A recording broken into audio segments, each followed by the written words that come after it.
ನನಗೊಂದು ಡೌಟು.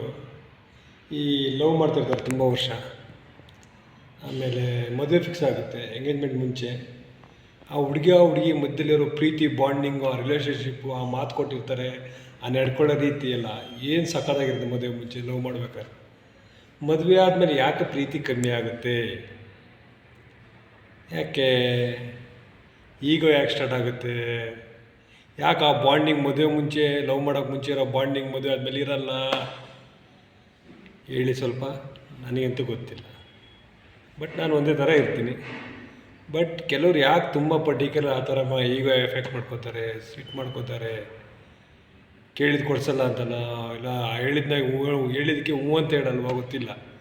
ಆಗ ಹುಡುಗರು ಅವಾಯ್ಡ್ ಮಾಡ್ತಾರೆ, ಹುಡುಗಿರು ಅವಾಯ್ಡ್ ಮಾಡ್ತಾರೆ. ಯಾಕೆ? ಬಟ್ ಒಂದಂತೂ ಗೊತ್ತಿರ್ಬೋದು, ಡೌಟ್ ಇದೆ. ಮದುವೆ ಮುಂಚೆ ಪ್ರೀತಿ, ಆ ಖುಷಿ ನಗು ಯಾಕಿರುತ್ತೆ ಅಂದರೆ ಒಂಥರ ಚೆನ್ನಾಗಿರುತ್ತೆ, ಅಟ್ರ್ಯಾಕ್ಷನ್ ಇರುತ್ತೆ. ಬಟ್ ಮದುವೆ ಆದಮೇಲೆ ಏನಾಗುತ್ತೆ ಅಂದರೆ ಲೈಟ್ ಆಫ್ ಆಗುತ್ತೆ. ಸೊ ಅದಕ್ಕೂ ಇರ್ಬೋದು ಅನಿಸುತ್ತೆ, ಐ ಥಿಂಕ್, ಗೊತ್ತಿಲ್ಲ. ಆದರೆ ಯಾಕೆ ಆ ಥರ ಆಗಬಾರ್ದು?